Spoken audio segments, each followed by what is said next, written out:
Hello guys, welcome back to my YouTube channel. उम्मीद करती हूँ कि आप सब खैरियत से होंगे। मैं हाज़िर हूँ आज एक नई खौफनाक कहानी के साथ। तो आइए शुरू करते हैं आज की कहानी। आज की हमारी कहानी एक बहुत ही पुरस्कार और खौफनाक किरदार के ऊपर है, जिसका नाम है ब्लडी मैरी। ब्लडी मैरी का नाम आप सब ने कहीं ना कहीं ज़रूर सुना होगा।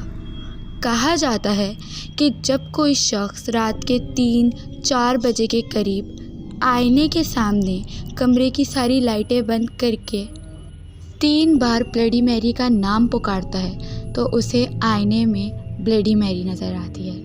कहा जाता है कि ये तख्लीक बहुत ही खौफनाक किस्म की होती है, जो कि इंसान को मारने की नीयत से उसकी तरफ बढ़ती है।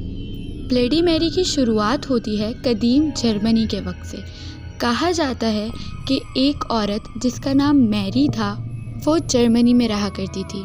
मैरी दरअसल एक विच थी। जर्मनी में विच उस औरत को कहा जाता था जो काला जादू या फिर इस तरह के रिचुअल परफॉर्म करती थी। मैरी भी उन्हीं विचेस में से एक थी। एक दिन मैरी को रिचुअल परफॉर्म करते हुए देखा गया और उसकी सज़ा में उसे ज़िंदा जला दिया गया। तब से लोगों का मानना है कि ब्लडी मैरी की रूह भटकती है और जो भी रात के वक्त ब्लडी मैरी का नाम लेता है वो उसको शीशे में दिखाई देती है और उस पर हमला करती है। बहुत से लोगों का कहना है कि ये सिर्फ़ उनको दिखाई देती है, लेकिन बहुत से लोगों का ये भी कहना है कि वो उन पर हमला भी कर देती है। ब्लडी मैरी से रिलेटेड एक ऐसा ही एक्सपीरियंस शेयर किया है हमारे साथ हमारे एक सब्सक्राइबर ने, जो हमसे कहते हैं कि रात के तकरीबन 3:30 बजे वो एक डेयर परफॉर्म कर रहे थे। एक्चुअली उनके कुछ दोस्तों ने उनसे कहा कि आपको रात को 3:30 बजे के करीब ब्लडी मैरी का नाम 3 बार पुकारना है, बशर्त ये कि कमरे की लाइटें ऑफ हों और आप कमरे में तन्हा हों। हमारे सब्सक्राइबर कहते हैं कि वो और उनके भाई कराची में अकेले रहा करते थे। उनके भाई रात को एक कॉल सेंटर में ड्यूटी परफॉर्म करते थे, जिसकी वजह से उन्हें घर आने में रात के 5 या 4 बज जाते थे। वो कहते हैं कि हस्बे मामूल जब मेरे भाई अपने काम पर गए हुए थे तो मैं घर में बिल्कुल अकेला था और मैंने सोचा कि क्यों ना ये रिचुअल परफॉर्म करके देखा जाए। हो सकता है कि जो भी मेरे दोस्त ब्लडी मैरी के बारे में कहते हैं वो सब झूठ हो और ब्लडी मैरी नामी कोई भी चीज़ ना हो। यही सोचते हुए वो अपने कमरे की तमाम लाइट्स को ऑफ़ कर देते हैं और शीशे के सामने जाकर एक मोमबत्ती जला लेते हैं। पर दिल ही दिल उन पर एक खौफ तारी हो रहा होता है कि ये बात कहीं सच ना हो, कहीं सच में ब्लडी मैरी उन पर हमला ना कर दे। वो अभी इसी सोच की कशमकश में होते हैं कि अचानक उनके दोस्त का मैसेज आता है और वो उससे पूछते हैं कि क्या तुमने अपनी डेयर कंप्लीट की। अपने दोस्त का ये मैसेज पाते ही वो फ़ौरन दोबारा इस बात पर आमादा हो जाते हैं कि कुछ भी हो जाए उन्हें ये डेयर कंप्लीट करनी है। वो शीशे के सामने बैठ जाते हैं और अपने मोबाइल की रिकॉर्डिंग ऑन कर लेते हैं।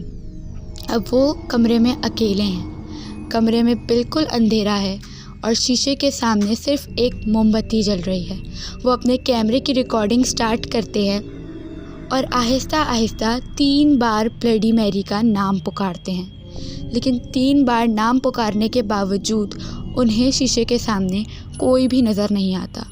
वो बहुत खुश होते हैं कि उन्होंने अपनी डेयर को कंप्लीट कर लिया है और अब उनके दोस्त उनका मजाक नहीं उड़ा सकते, और वो इस बात पर भी खुश थे कि अब वो अपने दोस्तों से कह सकते हैं कि ब्लडी मैरी नामी कोई चीज़ मौजूद नहीं होती। पर चूँकि उन्होंने एक रिचुअल परफॉर्म किया है तो उन पर एक हैबत सी बैठी होती है। कमरे में भी हर तरफ अंधेरा है और पूरे घर की लाइट्स ऑफ हैं।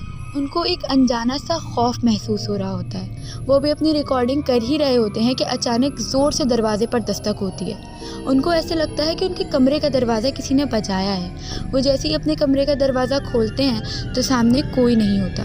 वो ये देखकर बड़े हैरान होते हैं कि उन्हें बिल्कुल साफ़ आवाज़ आई थी कि जैसे किसी ने दरवाज़ा बजाया है, लेकिन अब दरवाज़े पर कोई नहीं था। अभी वो ये सब कुछ सोच रहे होते हैं कि एक बार दरवाज़ा फिर ज़ोर से बजता है, लेकिन अब की बार दस्तक मेन डोर की तरफ से आती है।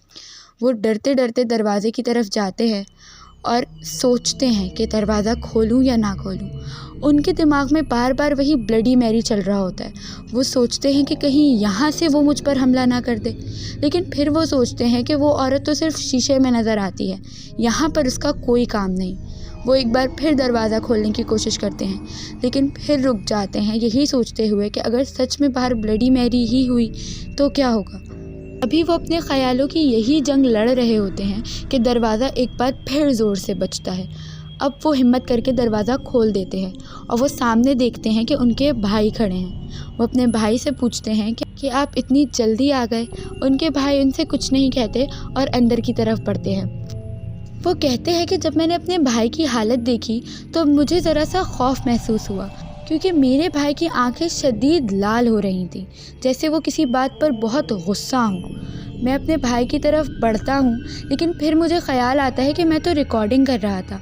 मैं फ़ौरन अपने कैमरे से मुखातिब होता हूँ और कहता हूँ कि जैसे कि आपने देखा, मैंने ये डेयर मुकम्मल कर ली है। वो कहते हैं कि मेरा अभी इतना कहना ही था कि अचानक से मेरे फ़ोन पर एक कॉल आती है और उस कॉल को देखकर मेरे जिस्म से मेरी रूह खिंच जाती है। वो कॉल मेरे उसी भाई की थी जो मेरे सामने खड़ा था। वो कहते हैं कि जब मैं अपने भाई की कॉल देखता हूँ तो मैं बहुत डर जाता हूँ, लेकिन हिम्मत करके जब कॉल रिसीव करता हूँ तो दूसरी तरफ मेरा भाई होता है, जो मुझसे कहता है कि मुझे आने में आज देर हो जाएगी। वो कहते हैं कि सिर्फ इतना सुनना था कि मेरे पैरों तले ज़मीन खिंच गई। मेरे हाथ से फ़ोन छुटकर ज़मीन पे गिर गया और मैंने अपना चेहरा जैसे ही ऊपर उठाया तो मैं ये देखकर हैरान रह गया कि वहाँ पर अब मेरे भाई की जगह एक अजीबो गरीब शक्ल की चीज़ खड़ी थी। उसके लंबे बिखरे बाल और आँखों में से खून निकल रहा था। उसके हाथ में एक मोमबत्ती थी, जबकि उसका लिबास पूरी तरह से सफ़ेद था। वो आहिस्ता आहिस्ता मेरी तरफ बढ़ रही थी और मैं आहिस्ता आहिस्ता पीछे की तरफ जा रहा था। मैं इतना पीछे चला गया कि मेरी कमर दीवार के साथ टकरा गई और वो चीज़ बिल्कुल मेरे मुंह के पास आके खड़ी हो गई।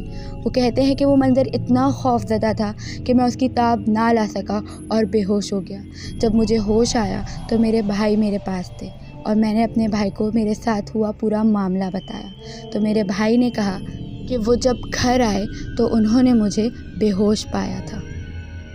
वो ब्लडी मैरी कौन थी, वो कहाँ से आई, उस रात उन्होंने जो कुछ देखा वो सच था या सिर्फ उनकी इल्यूजन्स, वो कहते हैं कि इस बारे में उन्हें नहीं पता।